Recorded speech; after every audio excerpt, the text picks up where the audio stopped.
एक और बुलेटिन की शुरुआत इस वक्त की सबसे बड़ी खबर के साथ कर रहे हैं। मध्य प्रदेश में पटवारी परीक्षा में गड़बड़ी का मामला उजागर हुआ है। इसको लेकर पूर्व केंद्रीय मंत्री अरुण यादव ने शिवराज सरकार पर अटैक किया है। अरुण यादव ने पटवारी और अन्य भर्ती के पदों पर गड़बड़ी का आरोप लगाया है।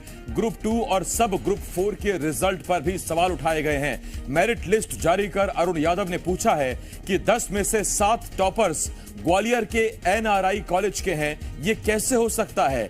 एनआरआई कॉलेज में जिन अभ्यर्थियों का सेंटर आया उनमें 1000 चयनित हुए, जबकि पूरे प्रदेश में 9000 अभ्यर्थी चयनित हुए हैं। एक ही सेंटर से इतने टॉपर्स का आना घोटाले की तरफ इशारा करता है।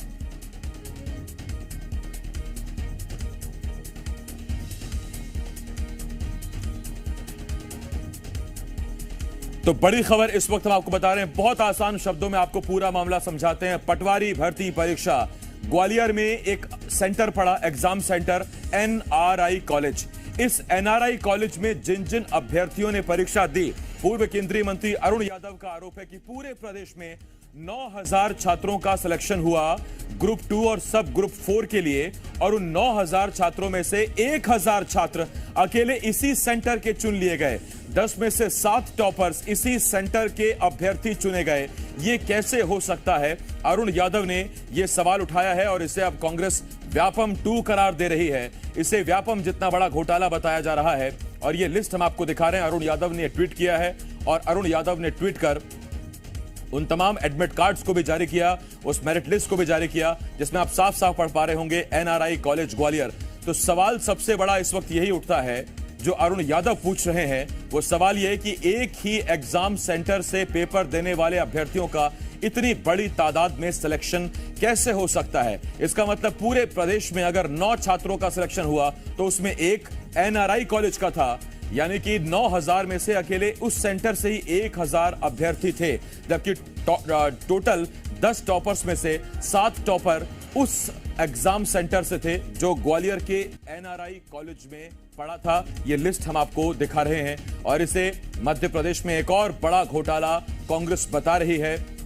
और अरुण यादव ने यह भी ट्वीट किया है कि कुछ छात्र तो ऐसे हैं जिन्होंने हस्ताक्षर अपने हिंदी में किए थे, लेकिन अंग्रेजी विषय में 25 में से 25 नंबर उन्होंने पाए।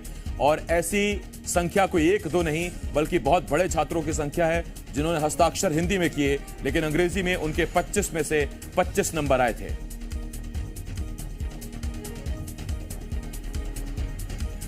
तो अभी हाल ही में ग्रुप 2 सब ग्रुप 4 के लिए परीक्षा हुई थी, पटवारी परीक्षा हुई थी, और ऐसे में जो कुल 9000 छात्र चयनित हुए, अभ्यर्थी चयनित हुए, उसमें अकेले 1000 छात्र वो छात्र हैं जिनका एग्जाम सेंटर ग्वालियर के एनआरआई कॉलेज में था।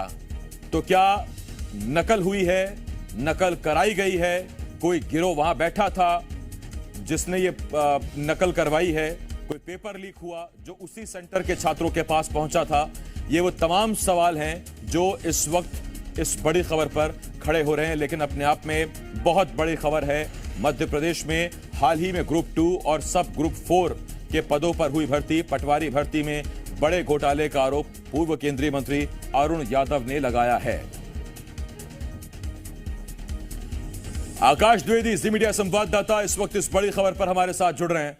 आकाश, एक कॉलेज अगर टीचर्स बहुत अच्छे हों तो बच्चों का सिलेक्शन होना समझ में आता है, लेकिन अलग अलग छात्र जब एक एग्जाम सेंटर में इकट्ठे हों और 9000 छात्रों में से 1000 छात्र उसी एग्जाम सेंटर के छात्र हों तो फिर सवाल उठना लाजमी है। सवाल उठ भी रहे हैं आसिफ, क्योंकि ये कॉलेज किसी बीजेपी के नेता का बताया जा रहा है। ग्वालियर का एनआरआई कॉलेज है और इस कॉलेज के जो टॉपर्स हैं, 10 में से 7 टॉपर इसी कॉलेज के हैं और सभी ने हिंदी में सिग्नेचर किए हैं, सबके अंग्रेजी में 25-25 मार्क हैं। यह संदेह को और गहरा कर रहा है।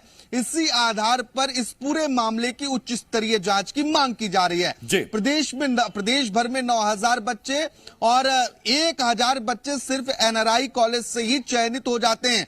यह भी गंभीर सवाल खड़े कर रहा है। इसके पहले मध्य प्रदेश के माथे से अभी व्यापम का दाग मिटा नहीं है। लेकिन लगातार जो इस तरीके की घटनाएं सामने आ रही हैं उससे और कई सवाल खड़े हो रहे हैं। अब सब ग्रुप 2 और सब ग्रुप 4 इसमें पटवारी, इसके अलावा और परीक्षाएं हुई थी जिसमें बड़ी संख्या में अभ्यर्थी शामिल हुए और इस कॉलेज में जिन छात्रों का सेंटर गया है उनकी अगर आप मार्कशीट देखेंगे तो सबकी जो साइन है वो हिंदी भाषा में की गई है और सभी 10 टॉपर में से 7 टॉपर इसी कॉलेज के पाए जाते हैं। आखिर ऐसा क्या था यहां पर, ऐसा क्या हुआ कि सब यहीं से टॉप कर गए? ये तमाम बड़े सवाल खड़े हो रहे हैं और कांग्रेस ने ये कहा है कि व्यापम का नाम बदल देने से दाग नहीं मिटने वाला है।